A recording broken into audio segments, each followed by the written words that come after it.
Sactown Sports. Somebody on the text line from the 916 says, Ohtani's not even the greatest Japanese player to play in the MLB. Kazuo Matsui? I don't know who they're talking. Hideki Matsui? Where are we going there? Our next guest covers the Dodgers and, of course, the Rams, covers LA Sports for the Associated Press. Greg Beacham with us. Greg, thank you so much for your time. You know, Jay and I are both big baseball guys, and I know we're going to talk about the Rams and the Niners here, but how big is the Ohtani story in LA today? Is it bigger than the Rams getting ready for the 49ers? Hey, fellas. Yeah, it's pretty much what everybody's talking about here. I mean, you can't watch that game last night and not come away with a sense of awe from what happened. So it's been the number one topic on most people's minds when I've been talking to people going around. It's pretty incredible. I mean, the Dodgers are beloved here in a way that only the Lakers can match, and it's just pretty cool to have him on the stage and be doing what he does at this level is pretty special to see. Greg, and real quick, Whitey, it might be Ichiro Suzuki that person is talking about. I know, I was kidding. I was making a joke. Greg, real fast, can we stay there because you've been in the LA area for a while? You've covered down that way. Did Shohei get this type of coverage when he played for the Angels? And I know this 50-50 is completely special, but did he get this type of coverage, or is this, as you said, this is a Dodger thing? I will say he's very beloved in the area. The way my job is set up, I end up going to more Angels games than I do Dodgers games. And the passion that Orange County fans for him is very real, and it's very large. I mean, when he was at his best and pitching and hitting and during the 4 of the 6 years where he did that down here, it was an event every time he had a game there. So having said that, it's not the same as doing it at Dodger Stadium. It's not the same as doing it at Chavez Ravine with a team that's good, with a team that has a massive fan base that Orange County just can't match just because of population size. I mean, he's on the biggest stage in baseball now, with the possible exception of Yankee Stadium, and he's killing it in a way that we haven't seen before. I don't know what the future is going to hold, but the fact that he was already a popular guy who was well known here personally in the LA area to go from the little team to the big team, so to speak, has been a perfect time, and he has really risen to the occasion. And he's got to be up there among the top 3 athletes in LA right now in terms of like attention, in terms of love, in terms of the passion that people feel for him, and that's only going to grow. He has a 10-year contract, and he's not slowing down anytime soon. I'm sure if the Rams could, they'd ask him to play left tackle or something this week, but. Greg, the 49ers awfully banged up. Obviously, they're not going to get any sympathy from the Rams. Is it true? I think I saw this from you on Twitter. The Rams have had at one point so far this early season, all 5 offensive line starters have been injured? That is 100% true. Yes, all of their week 1 starters in one way or another have been set back. And that doesn't include their starting left tackle, Alric Jackson, being suspended for the first 2 games for a reason that he won't tell us what it is. They're completely patchwork. They're really struggling to get 5 guys on the field. And it's especially painful because that was their number 1 priority on offense in the offseason, was to build a strong line, particularly the middle of the line, to keep Matthew Stafford upright, to make sure that he can implement as much of what Sean McVay wants to do as he can. And then you have your left tackle gets suspended. Your backup left tackle gets hurt in the first half of week 1. Your left guard gets hurt in week 1. Your center has to move over to left guard, so you bring in a rookie to play center. Then that left guard gets hurt. Excuse me, I'm falling behind here. There's so many things to get. The right guard is playing on a sprained ankle for 2 weeks. He's still going. I mean, Kevin Dotson's a baller. He's going to play as hard as he can for as long as he can, but he's not 100%. Their starting right tackle missed week 1, came back in week 2, and he's doing his best, but he's also not 100%. And their backups, nobody can plan for 5 injuries on your offensive line, but the backups they have are not guys who are going to get it done. A couple of guys they've tried at left tackle have not worked. So they're clutching at straws at this point. And you feel for them just because nobody can plan for that many injuries. Joined by Greg Beacham, long time for the Associated Press. Greg, you talking about the offensive line. Who is Matt Stafford even going to throw the ball to this week against the 49ers? Boy, a couple of guys he doesn't know as well as the 2 guys who are sitting on the sideline, that's for sure. I mean, they have some options there. The trouble is keeping, making sure that Stafford has the opportunity to stay upright and do it, because they've been calling a lot of dropbacks, a lot of traditional pass plays in the first 2 weeks. When Sean's in his bag, that's what he likes to do in certain ways, and that's tough to do with an offensive line like that. But they have guys who can play. DeMarcus Robinson is a serious player. Tyler Johnson is a serious player who's been overlooked for a couple of years. Couldn't quite fit in a couple of teams and find consistent playing time. Tutu Atwell is a guy who's in his fourth year with the Rams. He was a second-round pick. He's never gotten consistent playing time under Sean McVay, except for a couple of stretches where guys were injured.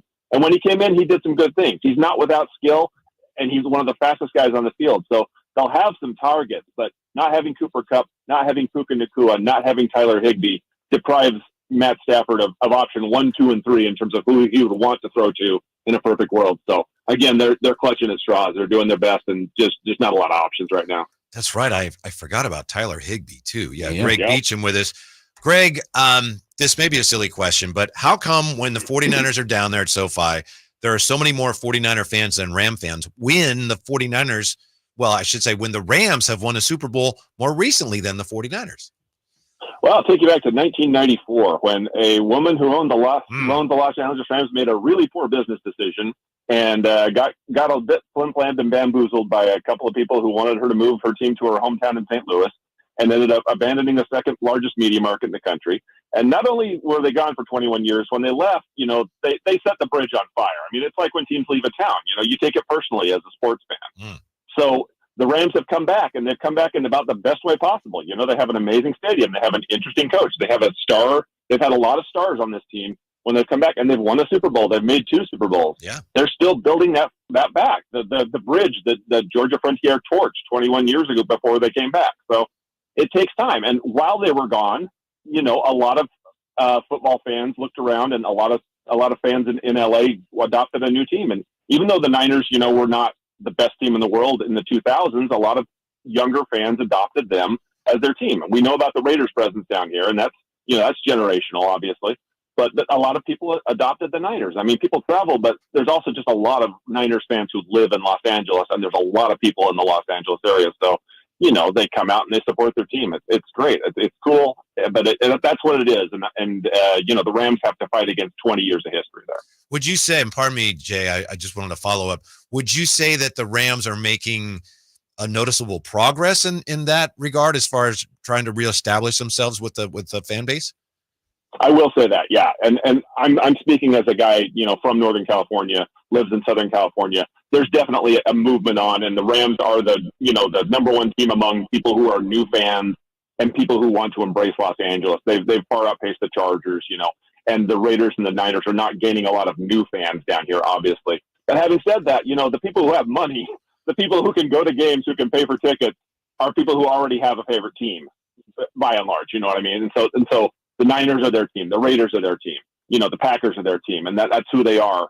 And that's not going to change until it's going to be generationally.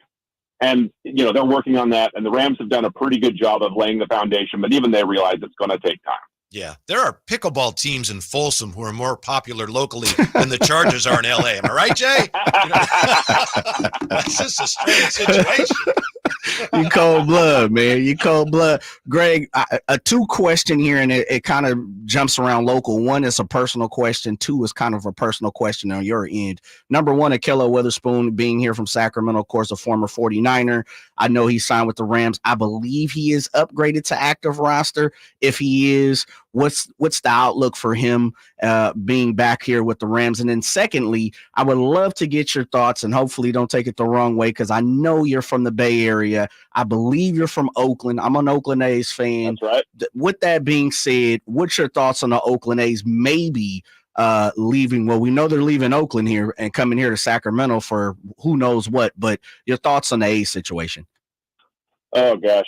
Number 1, Ahkello is waiting for an opportunity to play. He may have one quicker than maybe he would have even thought, because Kobe Durant, their backup cornerback, is hobbling a little bit, and they're already without Darius Williams. So there's a chance Ahkello could be thrown in yet. We just don't know yet, because Sean McVay keeps his cards pretty close to his chest. But I think Ahkello will be ready. He said he's ready. We've talked to him. He looks ready, so the guy can always get in. He's a baller. I mean, he's a guy who plays hard, so he'll go in and do his best if he has to come in at relatively short notice. I mean, as far as the A's situation, I think it's regrettable and lamentable. I have the same thoughts about John Fisher as everyone else does, I think, except for maybe his immediate family. Maybe even they have those thoughts. I don't know. But the bigger thing for me is, as a guy who grew up and is from the Bay Area, but I also went to high school around Las Vegas, and I struggle to see how that's going to work in a long-term situation. I mean, there's so many problems with that deal, and so many problems with the idea of them playing in Las Vegas long term that I don't feel like Major League Baseball has addressed because they're blinded by the prospect of the new, as so many sports executives are, and the idea of like having something shiny. Just between the population of Las Vegas, the transient nature of the population, the struggle to even come close to building that stadium that they're talking about, and then just the idea that like baseball is not like football. It's not where like Cleveland Browns fans can look at the schedule and say, we're going to fly to LA for the weekend and support the Browns. Nobody's going to fly to Vegas and support the Florida Marlins for a 3-game series in mid-May. That's just not going to happen. I struggle to see how they're going to fill that stadium for 81 games a year. And I don't feel like anybody has really addressed that properly, just assuming that it's going to all work out and that Las Vegas would just continue growing indefinitely until it becomes this behemoth market. I just don't know that's going to happen. And I feel like all this is really poorly thought out, and that's just one part of it. All the Oakland stuff is horrible too, obviously. I mean, that goes without saying, but like just the idea of moving into Vegas just doesn't work for me. And I'll be glad to be proven wrong, but for me, it seems like a huge red flag that nobody is acknowledging is being waved. Greg Beacham from the Associated Press. Great follow on Twitter. Great information, especially with the Rams and 49ers coming up. Greg, thank you so much for your time. We appreciate it. Hope you have a wonderful weekend, and we hope to talk to you again soon. Thank you, Kevin. Thank you, Jay. Always a pleasure. Thanks. All right. There you go. Coming up tomorrow night, we've got an historic boxing card at Thunder Valley. Going to tell you a lot more about that when we come right back to Sactown Sports. Hey, get ready. Here